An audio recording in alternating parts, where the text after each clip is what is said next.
হবে নারায়ে তাকবীর, আল্লাহু আকবার, নারায়ে রিসালাত, ইয়া রাসূলুল্লাহ, নারায়ে হায়দারি, ইয়া আলী ইয়া আলী, দিয়েছি তো রক্ত, আরো দেব রক্ত, রক্তের বন্যায় ভেসে যাবে অন্যায়, তুমি কে আমি কে, সুন্নি সুন্নি, তুমি কে আমি কে, সুন্নি সুন্নি, দালালি না রাজপথ, দালালি না রাজপথ, আপোষ না সংগ্রাম, ইনশাআল্লাহ। রাজি আছেন তো সবাই?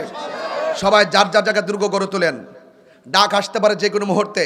আপনি আপনার এলাকার টেকেল দিবেন, আমি আমার এলাকার টেকেল দিব। প্রত্যেক এলাকায় এলাকায় ওই সমস্ত ইসকন নামের সন্ত্রাস আর মুসলমানদের ভিতরে যারা সেই উগ্রবাদ ছড়াচ্ছে, এরা আমাদের ধর্মের কলঙ্ক করবে, আল্লাহর ওলির বিরুদ্ধে অবস্থান করবে, আমরা তাদের বিরুদ্ধে রুখে দাঁড়াবো। কথা বলেন ঠিক কিনা? দাঙ্গা নয়, শান্তি চাই। আমরা শান্তিতে বিশ্বাসী, আমরা উগ্রবাদীতে বিশ্বাসী নয়। সুন্নিরা মারামারিতে বিশ্বাসী নয়, সুন্নিরা কাটাকাটিতে বিশ্বাসী নয়, সুন্নিরা জঙ্গিবাদীতে বিশ্বাসী নয়। সুন্নিরা কথা বলে না বলে দুর্বল মনে করো না। এই জন্য যুবকদেরকে বলবো, বহুত খানকায় বসে পিসাবগিরি করছেন, এবার খানকার তসবিহ বালিশের উপরে ফালাইয়া রাজপথে আসেন। আপনি ভাববেন না যে আপনার ক্ষতি হবে না, একদিন আপনার ঘাড়ও এসে বসবে। বুঝেন না আজকের পুস্টারটার লক্ষণ থেকে? বুঝেন না?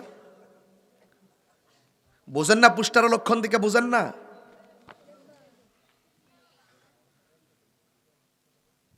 আপনাদেরকে বলছি, এলাকার মনে করবেন না যে বাংলাদেশ নয়, সারা বিশ্বের যত সুন্নি মানুষ আছে সব আমরা একটা আত্মা।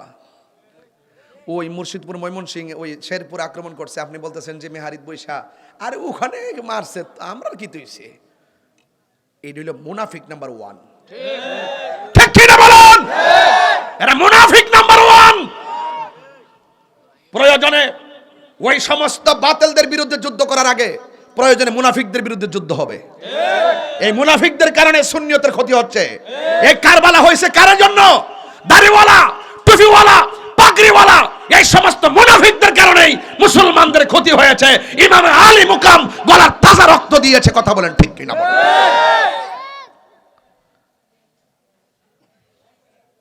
এক থাকবেন তো ইনশাআল্লাহ? এটাই ওয়াজ, এটাই ওয়াজ। এখন আর আমরা 3-4 ঘন্টা আমরা দোস্তরা এখন আর ঘটনা কই না। আসলে লম্বা ওয়াজ করছি, 3-4 ঘন্টা বইয়া থেকে একবার রাত কাটাই গেছি গা, এগুলা সময় এখন নাই। এখন রাজপথে নামতে হবে। ঠিক কিনা বলেন? আমাদেরকে বলির পাঠা বানায় কাহিনী করতে চায় অনেক ধর্মের নাম দিয়ে। নীল নদের ফানি যেমন নীল না, এদেশের বহুত ইসলামপন্থীর আছে, এরা মুখের ইসলাম ও ইসলাম না। এরা সুযোগ পাইলে দেখবেন মন্দির পাহারা দিব, আবার সুযোগ পাইলে মন্দির ভাঙ্গে হমান করে লইব। এইরকম 2 নম্বরই আমরা পারি না। কথা কোন ঠিক কিনা? এই দিকটা যায় মন্দির পাহারা দেয়, আর ওই দিকটা যায় মাজার ভাঙ্গে। এই দিকটা ইসকন থেকে একটা মসজিদে একটা পাথর দিছে, ওই মসজিদে গ্লাস ভাঙছে দিকা কলিজা ছিঁড়ে ভাঙ্গে গেছে একবারে। এখন যারা লাভ মারছো মাঠে, এখন যে তোমরা যায় যায় আর আল্লাহর ঘর মসজিদে আগুন ধরায় দিলা, তো ইসকন আর তোমরার মধ্যে পার্থক্য রইল কই? এইরকম মুনাফিকে আমরা করতে জানি না। এই জন্য আমরা মরণের ভয় করি না। জেল, জরিমানা, ওই যে ফাঁসি, এরপরে ওই যে নিয়ে মাইরে ফেলাইবো, এই চিন্তা আমরা করি না। আমরা মনে করি এই জীবনটা তুচ্ছ, এই দুনিয়াটা তুচ্ছ, কিন্তু আখিরাতটা অনেক মজার। কথা বলেন ঠিক না বেঠিক? এই জন্য যুবক ভাইরা আমার, সব এক থাকবেন তো ইনশাআল্লাহ? এক থাকবেন তো ইনশাআল্লাহ? আগামীকাল 10টায়, সকাল 10টায় লং মার্চের ডাক দেওয়া হয়েছে। ওই শম্ভুগঞ্জে, শেরপুর, এখানে অনেক ওলামায়ে কেরাম যাচ্ছে। আমিও সিদ্ধান্ত নিতেছি, আল্লাহ যেন আমাদের সকলকে ইজ্জতের সাথে, সম্মানের সাথে, গায়েবী প্রোটেকশনের মাধ্যমে যেন ওই বাতিলদের দুর্গ ভেঙে দিতে পারি, সেই দোয়াটা শুধু করবেন ইনশাআল্লাহ। ইনশাআল্লাহ। আল্লাহ কবুল করুক। আমিন কোন? আর জোরে কোন আমিন। সবাই দরুদ শরীফ পড়েন। আল্লাহুম্মা সাল্লি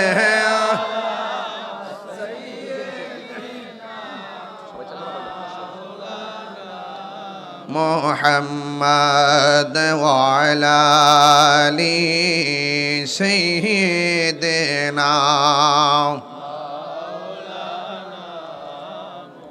গভীর মনোযোগ, বেশি লম্বা চূড়া আলোচনা হবে না। হয়তো বিদায় বলে একটু জিকির আজকার করে চলে যাব। আপনাদের কাছে আমি বলতে চাই, আমরা নবীকে জানের চাইতে কম ভালোবাসি না বেশি ভালোবাসি? নবীর জন্য জীবন দিতে চাই কি চায় না? নবীর জন্য জীবন দিলে লাভ আছে না নাই? যুবক ভাইরা, যুগে যুগে যুগে যুগে হকপন্থীদের বিরুদ্ধে এক শ্রেণীর বেয়াদব মুনাফিক আর বেঈমানগুলো এরা সব সময় আমাদের বিরুদ্ধে লেগে গিয়েছে, অতীতেও লেগেছে, এর আগেও লেগেছে, কিয়ামত পর্যন্ত জ্বালাইব। এই জন্য আমার নবী, আপনার নবী বলেছেন, কাফের চাইতে সব চাইতে ভয়ঙ্কর হলো মুনাফিকরা। কথা বলেন ঠিক কিনা? কাফের চাইতে আরো ভয়ঙ্কর হলো মুনাফিকরা। ইন্নাল মুনাফিকিনা ফিদ দারকিল আসফালি মিনান নার। নিশ্চয়ই মুনাফিকরা জাহান্নামের সর্বনিম্ন স্তরে থাকবে। ও যুবকের দল, আমি পায়ে ধরে বলে দিয়ে যাই, আজকের এই মাহফিল এমন হতে পারে কাহার জন্য জীবনের শেষ মাহফিল হয়ে যেতে পারে। এই জন্য যুবক ভাইয়েরা আমার, আল্লাহ রাব্বুল আলামিন কোরআনুল কারীমের মধ্যে বলে দিয়েছেন, ইয়া আইয়ুহান নাবিয়্যু জাহিদিল কুফফারা ওয়াল মুনাফিকিনা ওয়াগলুয আলাইহিম ওয়া মাওয়াহুম জাহান্নাম ওয়া বিসাল মাসীর। আল্লাহ রাব্বুল আলামিন বলেন, হে নবী, ও দোস্ত, ও আমার দোস্ত, হে আমার নবী, আপনাকে বলে দিচ্ছি গো, জাহিদুল কুফার, দুনিয়ার জমিনে যারা কাফের হবে এদের সঙ্গে আপনি লড়াই করবেন, এদের সঙ্গে আপনি জিহাদ করবেন, এদের সঙ্গে আপনি সংগ্রাম করবেন। এরপরে এখানেই সীমাবদ্ধ নয়, আমার আল্লাহ রাব্বুল আলামিন বলেন ওয়াল মুনাফিকিনা, এবং মুনাফিকদের সঙ্গে আপনি লড়াই করবেন। কাফেরের সঙ্গে লড়াই করবেন, মুনাফিকদের সঙ্গে লড়াই করবেন। শুধুমাত্র তাই নয়, ওয়াগলুয আলাইহিম, কিন্তু খবরদার মুনাফিকদের সঙ্গে আপোষ করা যাবে না। একটু আগে বলছিলাম আপোষ না সংগ্রাম, সংগ্রাম সংগ্রাম। মুনাফিকদের সঙ্গে আপোষ চলবে না, মিষ্টি কথা চলবে না, সম্পর্ক ছিন্ন করে দিতে হবে। মাইয়া বিয়া দেওয়া যাবে না, মুনাফিকদের কাছে মাইয়া বিয়া দেওয়া যাবে না, তাদেরকে দেখলে সালাম দেওয়া যাবে না, এরা মারা গেলে জানাজার নামাজে যাওয়া যাবে না, এরা মারা গেলে তাদের কবরের পারেও দাঁড়ানো যাবে না। আপনারা জবান খুলে কোন বিধানটাকে মোল্লার না আল্লাহ। এই জন্য আল্লাহ বলছেন ওয়াগলুয আলাইহিম, ও বন্ধু, তাদের সঙ্গে নমনীয় কথা বলা যাবে না, তাদের সঙ্গে নরম ভাষায় কথা বলা যাবে না। এই জন্য তাহিরিরা, মুরাদিরা কখনো নরম, কখনো গরম, কখনো খানকায়, কখনো রাজপথে। কারণ ইসলাম শুধুমাত্র খানকায় বসে আল্লাহ আল্লাহ জিকির করবান, মাথায় একটা রুমাল দিয়া দিয়া আল্লাহ আল্লাহ আল্লাহ। হুজুর হুজুর কেডা বাবা, বাজান কেডাও বাজান, আমি আইসলাম ওই মুর্শিদপুর দরবারে বইল বাঙ্গেলাইছে অনহিয়ানত একটা প্রতিবাদ করুন লাগে। কাও কই মুর্শিদপুর আর কই মিয়া প্রেমপুর, আরে বাদ দো, হিয়ানো আর যায় লাভ নাই। আব্বা আপনার লাগে লাভান ছিলাম, কো মাশাল্লাহ সুন্নত রাহ।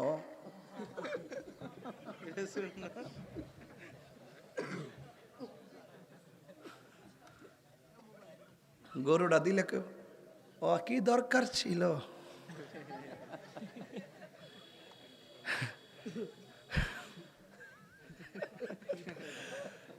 টিয়ালি কলেজ মাঠে যাওয়ার লাগবো, ডাব্লিউদের বিরুদ্ধে একটা তুফান তুলতিব, খুব বাদ দো আওইতা, বাদ দো, টেলা টেলি রক্তপাত করা ঠিক না।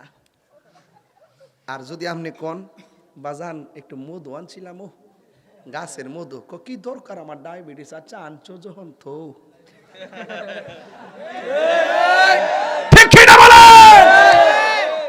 এই মুনাফিকটির হন চিহ্নিত করতে হইব, ঠিক না? প্রেম হাসাই প্রেম কাদাই রে দয়াল, হেই কি প্রেমের পাওনা। আরে তাহিরি প্রেম করিয়া কলঙ্ক ঘোষণা, প্রেম করিয়া প্রেমিক মরে রে আমার, ওলি আহমদ মরে না, ঠিক কিনা রে বাবা? আমার যুবক ভাইয়েরা, আমার মুরব্বী বাবাজিরা, কি ভাষায় ওয়াজ করব? আল্লাহ কষ্ট হচ্ছে আপনার? আর আমি কিন্তু ডাইরেক্ট একটা অ্যালবাম তৈরি যাই। আল্লাহ রাব্বুল আলামিন বলেন ওয়াগুলু আলাইহিম, এদের সঙ্গে নরম ভাষায় কথা বলা যাবে না। এখন কি মোল্লার কথা মানবেন না আল্লাহর কথা মানবেন? এরপরে শুনেন কাফেরদের অবস্থানটা কি হবে, মুনাফিকদের অবস্থানটা কি হবে। আমার আল্লাহ বলতেছেন ওয়াম্মা ওয়াহুম জাহান্নাম, কাফেররাও জাহান্নামের মধ্যে যাবে, মুনাফিকরাও জাহান্নামের মধ্যে যাবে রে। ওয়া বিসাল মাসির, আর জাহান্নাম জায়গাটা বেশি ভালো না, জাহান্নাম জায়গাটা অনেক অশান্তি। আমার নবী আপনার নবী রহমাতুল লিল আলামিন বলেন, ও পৃথিবীর মানুষ শুনে রাখো, জাহান্নামটা কেমন জানোনি? কই জাহান্নামটা এমন গভীর যে এই জাহান্নামের আগুনের রং ছিল সাদা, সাদা রং জ্বলতে জ্বলতে হয়েছে লাল, লাল রং জ্বলতে জ্বলতে এখন জাহান্নামের রং হলো কালো। এই জাহান্নামটা কেমন গভীর জানোনি? এই পৃথিবীটা যত বড়, এর চাইতে 70 গুণ বেশি বড়। যদি একটা পাথর যদি জাহান্নামের মুখের মধ্যে ছেড়ে দেয়, এই জাহান্নামের নিচ দেশে পাথরটা যাইতে 70,000 বছর লাগবে। আর আমার আল্লাহ বলেন, আর মুনাফিকরা ওই জাহান্নামের সর্বনিম্ন স্তরে বাস করবে। আপনারা জবান খুলে বলেন, এই মুনাফিক মেহারিতে আছে না নাই? এখানে একটা হাদিস বললে আরো বুঝবেন, এই হাদিসটা খুব জরুরি। আন আবি হুরায়রা রাদিয়াল্লাহু তাআলা আনহু আন্না রাসূলুল্লাহি সাল্লাল্লাহু আলাইহি ওয়াসাল্লাম ক্বাল, আমার নবী আপনার নবী বলেন, আয়াতুল মুনাফিকি সালাসুন, মুনাফিক চিনার আলামত হলো 3টি। ইজা হাদ্দাসা কাযাবা, সে কথা বললে মিথ্যা বলবে। ওয়া ইজা ওয়াদা আখলাফা, সে ওয়াদা করলে খেলাপ করবে। ওয়া ইজা তুমিনা খানা, সে যদি তার কাছে আমানত রাখা হয় আমানত খেয়ানত করবে। এটা তো আছেই, কিন্তু মুনাফিকদের কোয়ালিটি কি হবে? তার মানে হলো কাফেরদের মধ্য থেকে দেখবেন বেশি মুনাফিক পাওয়া যাবে না। ইহুদিরা দেখবেন এরা কথায় খুব বিশ্বাসী, এরা ওয়াদাকে খুব বিশ্বাস করে, মানুষ হিসাবে মানুষকে অনেক মূল্যায়ন করে, এবং হত্যাকাণ্ড করতে গেলে হাজারবার চিন্তা করে। যদিও তারা মুসলমান নিধনের সংগ্রাম নিয়ে নামছে, যেমনভাবে মুসলমান নিধনের জন্য নামছে, কিন্তু ওই মুনাফিকরা, মুসলমানদের মধ্যে যেই মুনাফিকরা, ওই মুনাফিকরা ওয়াইন সামা, তারা না রোজা রাখে, ওয়া সাল্লা, এবং নামাজ পড়ে, ওয়া জামা আন্নাহু মুসলিম, এবং নিজেদেরকে মুসলমান দাবি করে। তাইলে মুনাফিকদের ভূষণ হলো, এদেরকে দেখলে পুরা মুসলমান, দেখলে মনে হবে আল্লাহর ওলি। এরা রোজা রাখে, এরা নামাজ পড়ে, ওয়া জামা আন্নাহু মুসলিম, এরা নিজেদেরকে মুসলমান বলে ধারণা করে, এরপরও তারা হলো মুনাফিক। এই মুনাফিকদের ব্যাপারে আমার আল্লাহ বলেন, ও বন্ধু হে, ওয়ালা তাকুম আলা কবরিহি, আপনি মুনাফিকদের কবরের দ্বারে কাছে যাইয়েন না। এখন আল্লাহ যদি নবীকে কবরের পাশে যাইতে নিষেধ করে, আমরা মুনাফিকদের কাছে যাওয়ার প্রশ্নই আসে না। আজকে লেবাসদারি মৌলবীর অভাব নাই, আজকে মাথার মধ্যে টুপি রাইখা, মুখের মধ্যে দাড়ি রইয়া, 5 ওয়াক্ত নামাজ পড়া, দেখবেন নমুনায় সাদা পাঞ্জাবি, আর কি সুন্দর করে পায়জামা লাগাইয়া, মাথার মধ্যে সাদা টুপি লাগাইয়া এমনভাবে চলাফেরা করে, তার মতন সাধু আর মনে কেউ নাই। কিন্তু হাকিকতে এরা পশুর চাইতে আরো হিংস্র। এমন লোক সমাজে দেখা যায় কি যায় না? এই লোকগুলাই পৃথিবীর ইতিহাসে বারবার মুসলমানদেরকে জ্বালায়া আংরা কইরা ফেলাইছে, মুসলমানদেরকে জ্বালায়া একদম আংরা কইরা ফেলাইছে। ঠিক এমন ভাবে একবার একটা খেয়াল কইরা দেখেন, কথাটা আমার বলাই লাগে রে। ও যুবক, ওই যে ফুরাতের নদীতে ওই মুনাফিকদের কথা মনে হইলেই আমার কলিজা ঠাস ঠাস করে উঠে। আপনার সঙ্গে খাইয়া, আপনার সঙ্গে থাইকা সুযোগ পাইলে বরাক বাস দেবেন না, এমন মানুষ সমাজে আছে না নাই? দেখবেন এই লোক অভাব নাই। ওই ফুরাতের নদীর পানির মধ্যে জোয়ার উঠে গেছে, জোয়ার যখন উঠে গেছে পানি বাড়ে না কমে? ওই যে ওয়াজ বোঝে না, বাড়ে না কমে? জোয়ার যখন উঠে গেছে, ফুরাতের পাড়ের মধ্যে পানি উঠে গেছে, পার ভাইসা যত বাড়িঘর আছে সব বাড়িঘর উইরা গেছে, লন্ড বন্ড হইয়া গেছে। ইন দি মিন টাইমে ফুরাতের বাড়িঘরের মানুষগুলো চিন্তার মধ্যে পড়ে গেছে, আমরা কি করব? ওই মুহূর্তে ফুরাতের মানুষগুলো চিন্তা করলো, এই সমাজের মধ্যে একজন লোক আছে যারে আমরা মুশকিল কুশা বলে ডাকি, যারে আমরা মুশকিল কুশা বলে মানি। কে সে? কয় সে হলো পাকি বান্দাদের সদস্য, আহলে বায়তের সদস্য, যার নাম হলো হযরতে মাওলা আলী রাদিয়াল্লাহু তাআলা আনহুর কাছে দৌড় দিলেন, যাইয়া ডাক দিয়া বলে, হে মাওলা আলী মুশকিল কুশা, আপনি তো পাকে পান্ডাতনের সদস্য, আমাদের বন্যার পানির কারণে আমাদের বাড়িঘর সব লন্ডভন্ড হয়ে গেছে, মেহেরবানি করে আপনাকে ওসিলা মানলাম, আল্লাহর কাছে একটু বলেন। আমরা তো ওলি আল্লাহর দরবারে শুধু ওসিলা মানার জন্য যাই, আমরা তো ওলি আল্লাহকে ওসিলা মানার বাইরে কিছু চাই না, কথা কোন ঠিক কিনা বলেন? ঠিক এমন ভাবে ফুরাতের প্রান্তর অধিবাসীগুলো হযরতে মাওলা আলীর কাছে বললেন, ইয়া মুশকিল কুশা, মেহেরবানি করে আপনাকে ওসিলা মানলাম, আল্লাহর কাছে একটু বলেন না আমার আল্লাহ যেন আমাদের বন্যাটা দূরে সরাইয়া দেয়। আপনারা জবান খুলে বলুন, ওসিলা ধরা যায় আছে না নাই? বন্ধু, এই দরবারের মধ্যে অনেকে খাসি নিয়ে আইছেন, অনেকে গরু নিয়ে আইছেন, অনেকে চাল নিয়ে আইছেন, ডাল নিয়ে আইছেন, আপনি হিসাবও মিলবেন না। এখানে এমন কিছু মানুষ আছে অনেক কিলোমিটার দূর থেকে আসছে মুসাফির, এই মুসাফিররা এসেছে আপনার দেওয়া আমানতটুকুন মুসাফিরদের জন্য খাবারের ব্যবস্থা হয়ে গেছে। আপনারা জবান খুলে বলুন, মুসাফিররা খাওয়াইলে সওয়াব আছে না নাই? গাউসে পাক আব্দুল কাদের গিলানির সবচাইতে বড় একটা চরিত্র ছিল, তিনি শুধুমাত্র মানুষকে খাওয়াইতেন। আমার নবী বলছেন, শুনে যাও পৃথিবীর মানুষ, আমি কি তোমাদের কি দুইটা এমন কাজের কথা বলবো না যে এই দুইটা কাজ করলে আল্লাহ বেশি খুশি হয়, দুইটা কাজ করলে মহব্বত পয়দা হয়? সাহাবায়ে কেরাম ডাক দিয়ে বলেন, ইয়া রাসূলুল্লাহ, নবী গো, অবশ্যই আপনি আমাদেরকে বলবেন। আমার নবী বলেন, একজন আর একজনের সালাম দেওয়ার সিস্টেম চালু করো, দেখা হইলে সালাম দিয়ে দাও, যারে চিনো তারও সালাম দাও, যারে চিনো না তারও সালাম দাও, কারণ সালামের মাধ্যমে শত্রুতা দূর হয়ে যায়, সালামের মাধ্যমে বন্ধুত্ব তৈরি হয়ে যায়। আর একটা জিনিস আছে, যেই কাজটা করলে আমার আল্লাহ বেশি খুশি হয়ে যায়, সেই জিনিসটা কি? ওই জিনিসটা হলো মানুষকে খাওয়ানো, অনাহারীকে খাবার খাওয়ানো। আজকে দরবারের মধ্যে আপনারা গরু নিয়ে আসলে ফতুয়া মারেন, ছাগল নিয়ে আসলে ফতুয়া মারেন, এখানে হাজার হাজার লোক আসবে, এটা জিয়াফত হবে, মেহমানদারি হবে, মানুষ খাইয়া বলবে আলহামদুলিল্লাহ, মানুষ খাইয়া বলবে আলহামদুলিল্লাহ। এই যে একটা শান্তি, এটা শান্তিটা আল্লাহর পক্ষ থেকে আসে। এই জন্য যুবক ভাইয়েরা আমার, ওলি আল্লাহর দরবারে আমরা অন্য কোনো কারণে যাই না, ওলি আল্লাহদের উসিলাই আমরা আল্লাহকে তালাশ করি, কথা বলেন ঠিক কিনা? এই জন্য যুবক ভাইয়েরা আমার, ওই ফুরাতের মানুষগুলো মাওলা আলী রাদিয়াল্লাহু তাআলা আনহুর কাছে আসলেন। আসার পরে যেই মাত্র বললেন, মায়ার মাওলা আলী, দয়ার মাওলা আলী, মুশকিল কুশা মাওলা আলী, তিনি রাজি হইয়া গেছেন। হাতের মধ্যে লাঠি মুবারকটা নিলেন, গায়ের মধ্যে পাঞ্জাবিটা লাগালেন। পাঞ্জাবিটা লাগাইয়া যেই মাত্র ঘোড়ার উপরে বসছে, ঠিক ওই মুহূর্তে দুইটা কলিজার টুকরা আসছে, দুইটা নূরের টুকরা আসছে। একজনের নাম ইমামে হাসান, আরেকজনের নাম ইমামে হুসাইন। দুইজন আইসা ডাক দিয়া বলে, বাবা আপনি কোথায় যাইতেছেন? কয়, আমি তো যাইতেছি একটা বিপদে, মানুষের বিপদে পাশে দাঁড়ানো ইবাদত, এই জন্য আমি সেখানে যাইতেছি। ইমাম হুসাইন ডাক দিয়ে, কি বাবা কি হয়েছে? কয়, তাদের বন্যায় বাড়ি ঘরে ভেসে গেছে, আমরাও দেখবেন আমার দোস্ত ব্রাহ্মণপাড়া বন্যায় গেছে, আমিও ব্রাহ্মণপাড়া বন্যায় গেছি, দুই দোস্ত একসাথে গেছে, একসাথে আবার দাঁড়াইছি, একসাথে আমরা বন্টন করছি। ব্রাহ্মণপাড়ার পানি আজকে বুড়িচঙ্গের ঘরে পানি, একটা মানুষও গরিব না, এরা পরিস্থিতির শিকার। এমন পরিস্থিতির শিকার আমরাও হওয়া লাগতে পারে। মানুষ মানুষের জন্য বিপদ দেখলে হাসছেন না, ঘরে আগুন লাগছে কেরাসিন ডাইলেন না, ঘরে আগুন লাগছে পানি দিয়ে নিবাইবেন।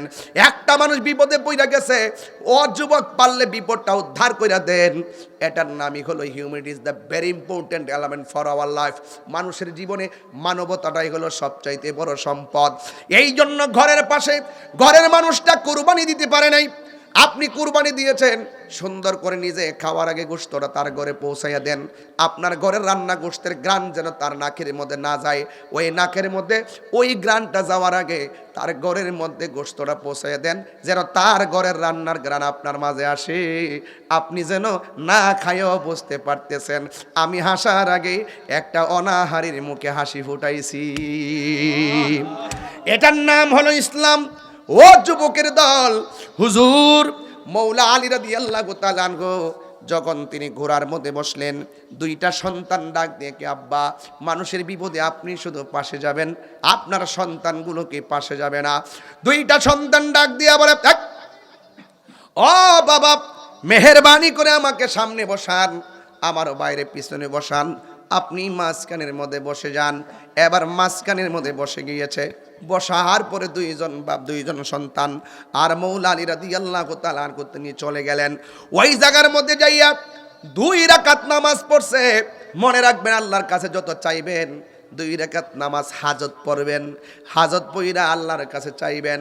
ওই নামাজের পরের দোয়াটা আমার আল্লাহ বড় কবুল করেন।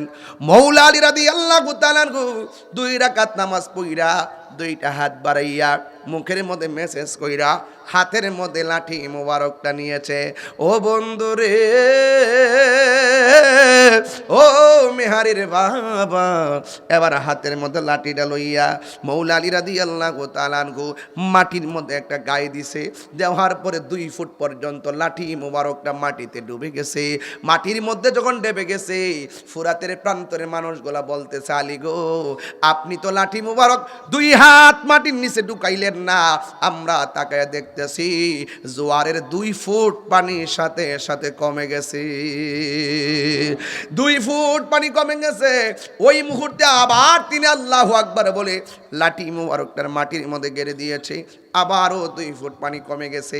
এবার ওরা ডাক দিয়ে বলেন, আলী গো, আর যদি দিতে থাকেন এমন আছে বাটা লেগে যাবে, আবার পানি না উঠতে পারে, আর লাগবে না, আর লাগবে না গো, আর লাগবে না। আলহামদুলিল্লাহ। এবার মৌলা আলী রাদিয়াল্লাহু তাআলা আনহু আল্লাহর শুকরিয়া আদায় করে তিনি চলে গেলেন। আমার প্রশ্ন, ওয়াজ কিন্তু আমার এখানে না, আমার প্রশ্ন হলো, ফুরাতের পানির দ্বারা তীরের মানুষগুলা বিপদে পড়ে গেছে জোয়ারের কারণে। মৌলা আলী রাদিয়াল্লাহু তাআলা আনহু যাইয়া আল্লাহর কাছে দোয়া কইরা তিনি ভাটা লাগাইয়া দিলেন। ওই ফুরাতের প্রান্তের মানুষগুলো এমন একটা সময় এসেছে, ওই নবীর আউলাদের জন্যে ফুরাতের পানি তারা বন্ধ করে দিয়েছে। এটা কোনোদিন মেনে নেওয়া যায় না।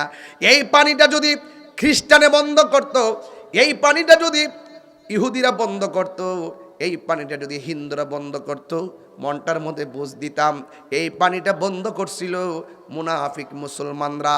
এই জন্য বড় মুনাফিক মুসলমানদের চক্রান্তে আজকে সুন্নিরা পড়ে গেছে। আমরা বুঝাইতাম পারতেছি না, আমরা শান্তিপ্রিয় মানুষ, এক শ্রেণীর মানুষ মুখে মধুর কথা বইলা বইলা শান্তির পতাকা উড়ায়া উড়ায়া চলতেছে। আসলে এই পতাকার বাতাসের মধ্যে অশান্তি আছে না নাই? এই জন্য যুবক, যার কেউ নাই তার কে আছে? ওয়ালা তাহিনু ওয়ালা তাহসানু ওয়া আনতুমুল আ'লাউনা ইন কুনতুম মুমিনিন। আল্লাহ রাব্বুল আলামিন বলেন, নিরাশ হইও না, হতাশ হইও না, বিজয় তোমাদেরই হবে। শর্ত হলো একটা, তোমাদেরকে ঈমানদার হওয়া লাগবে। আপনার মেহারির মানুষ জবানটা খুইলা বিদায় বেলা বলেন, আমরা কি ঈমানদার নাকি বেঈমান? আর জোরে কর না, ঈমানদার না বেঈমান? এমন একটা সময় আসবে, ওই বিয়াদবরা ইহুদিরা মুসলমানদের ডরে গাছের কোনায় যাইয়া পলাইব। ঈমানদাররা বলবে, গেল কই রে, গেল কই, বাটফাটটা গেল কই, ইহুদিরা গেল কই, পাই না কেন? নবী বলেন, এমন একটা সময় আসবে ঈমানদারদের ডরে ইহুদিরা গাছের কোনায় পলাইব, কিন্তু ঈমানদাররা খুঁজে পাবে না। যখন খুঁজে পাবে না, ঈমানদার যখন বলবে বিয়াদবটা গেল কই, তখন গাছের ডাক দিয়া কইব, ও আল্লাহর প্রিয় বান্দা, এই বাটফাটটা আমি গাছের কোনায় ফলায় রইছে, দইরা আইনা সাইজ করো। এমন সময় আসতেছে পলাইবারও জায়গা পাবে না। কথা বলেন ঠিক কিনা? এই জন্য যুবক ভাইয়ের আমার, ঈমানটা এমন একটা সম্পদ, এত গভীর রজনীতে যারা মাহফিলে বসে থাকে এদের কথাই তো আমার নবী বলেছেন, এমন একটা সময় আসবে, এমন একটা সময় আসবে যে তোমরা সাহাবীরা আমাকে দেখে দেখে প্রেম বিলাইতেছো, তোমরা সাহাবীরা আমি নবীকে দেখে দেখে প্রেম বিলাইতেছো। এমন একটা সময় আসবে আমার উম্মতরা আমার না দেখা আমার নামের উপরে পাগল হইয়া যাইব। আমার মনে হয় এই দিনগুলোর কথাই আমার নবী বলছে। রাত্র 2:45টার পরে মানুষগুলা প্যান্ডেল ভর্তি মানুষ দাঁড়ায় রইলেন, এত হাজার মানুষ, আপনারা যারা নারী পুরুষ এই মাহফিলে প্যান্ডেল ভর্তি এক টানা বসে আছেন। আমার মনে হয় তায়েফের জমিনের যুবকরা নবীরে দেখে আর নবীর বদন মোবারকে পাথর মারছে। তায়েফের জমিনের যুবকরা আমার নবীরে পাথর মারছে। যেই নবীর বদন মোবারকে একটা মশা মাছিও বসে নাই, ওই নবীর বদন মোবারকে তারা পাথর মারছে, নবীর চিনে নাই। আমার মনে হয় ওই তায়েফের জমিনে যদি মেহারির এই পাগলগুলা থাকতো, মেহারির এই আশেকগুলা থাকতো, ওই তায়েফের যুবকদের পাথরের সামনে এই পাগল ছেলেগুলার, মুরব্বী বাবাগুলার বুকটা পাথরের মধ্যে পাইতা দিত, কিন্তু মোস্তফার বদন মোবারকে একটা পাথরের আঘাত লাগতে দিতাম না। কথা বলেন ঠিক কিনা? এই জন্য আমি প্রায় মাহফিলে বলে বলতাম নি বাজান, জন্ম আমার নবীর যুগে হলে কেমন হতো, জন্ম আমার নবীর যুগে হলে কেমন হতো, দুনয়নে রাসূল পাক দেখলে কেমন হতো, দুনয়নে রাসূল পাক দেখলে কেমন হতো, জন্ম আমার নবীর যুগে হলে কেমন হতো, জন্ম আমার নবীর যুগে হলে কেমন হতো। পড়ছি আমি নাতে রাসূল পাশে নূরের নবী। এখন তো কইবেন হুজুর কি কইলো আমরা, বাবা একটু সাউন্ডটা ক্লিয়ার কর। পড়ছি আমি নাতে রাসূল পাশে দয়াল নবী। এটার মানে কি বুঝছেন নি? নবীজির আপনারা দেখতেছেন নাকি? আচ্ছা কোন তো নবী যে আমাদেরকে দেখে কি দেখে না? এই মাহফিলে নবী আসে না আসে না? আমরা যে বলি নবী শুনে কি শুনে না? আমি এটার কথা বলতেছি। পড়ছি আমি নাতে রাসূল পাশে নূরের নবী, নাতে রাসূল শুনে নবী দিলেন মুচকি হাসি। জোরে জোরে কি আল্লাহু আকবার বলা যাবে না? হায়রে